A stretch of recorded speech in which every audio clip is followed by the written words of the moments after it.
Headquarters of common sense. Talk Radio. Another day, another demonstration by the eco lot. But I mean, they've been backed by even people like Ben Goldsmith, who's actually executive board member at the Department for Environment, and he's supported the Extinction Rebellion disruption and insulate,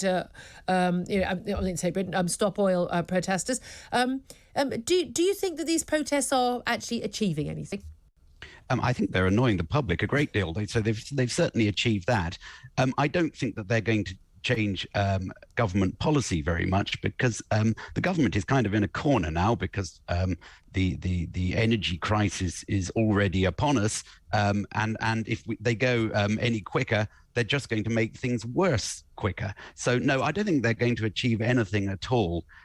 In fact, they may end up achieving exactly the opposite of what they intend. They may actually turn the public against them. And certainly Ben Goldsmith's brother, Zach Goldsmith, Lord Goldsmith, who is very close to the Prime Minister, has been quite careful to criticize Extinction Rebellion and these other protest groups, because I think he realizes the risk to the green agenda.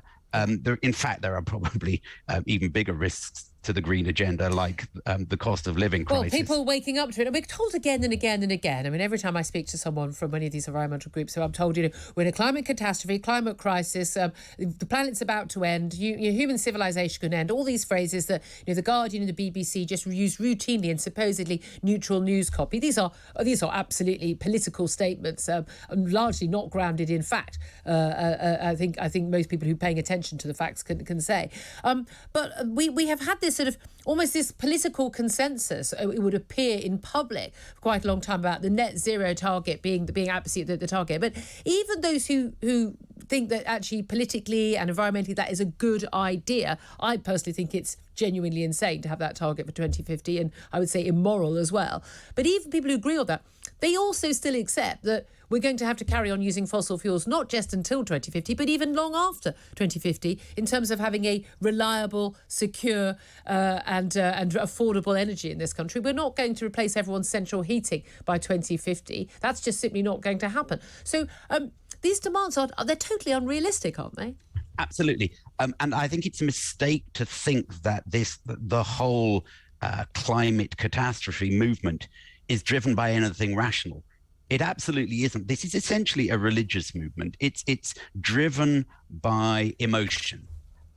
So everybody's hyping everybody else up, and they are attempting to destroy anybody who tries to restore rational debate to the situation. And they just actually don't care about the implications for the man in the street. They don't care whether Granny gets frozen to death. They believe, sincerely I should say, they believe that they are saving the planet.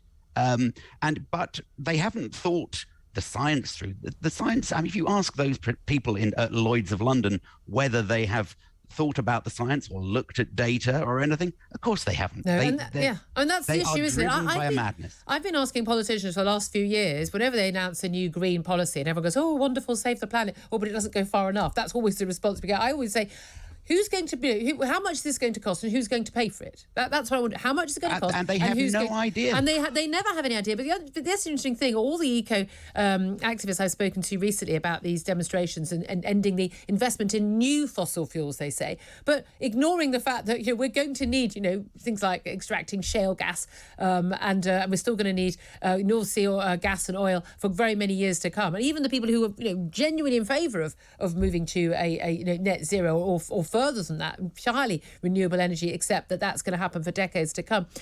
They will never answer the question. To a man and a woman, they always refuse to answer the question. When I say, but, are you happy? Are you saying you're quite happy for someone, a pensioner who can't afford to put their heating on because prices are going up sky high? Are you happy for them to sit in the cold and the dark for a couple of decades while we get there?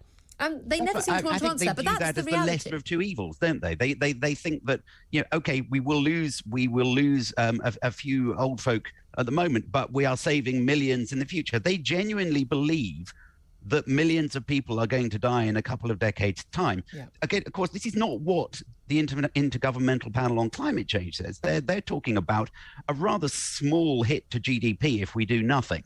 That's what the science says. But again, this isn't driven by the science. It's driven by madness, by emotion, by religion. And you say, and a quasi-religious zealotry as well. I mean, this is the thing. They are talking about this being an existential threat to the Earth's existence and life on the planet and human civilization. Whereas, in fact, they seem to view human beings as sort of being, well, we're the virus on them. We're the problem, aren't we? Rather than part of the solution. Yeah, there is, I think, a strand of anti-humanism to the whole green thing. I mean, it's a big thing is population reduction, obviously, amongst environmentalists. So yeah, if a few people are suffering and dying, well, you know, that in many ways is all to the good. Correct. Yeah. It's very, very worrying indeed. It's very sinister. Andrew Montford, Deputy Director of Net Zero Watch. Thank you for that. Good talk. Hot talk. Bold talk. Talk radio. Listen on your smart speaker. Watch it live on your smart TV. The world headquarters of common sense. Talk Radio.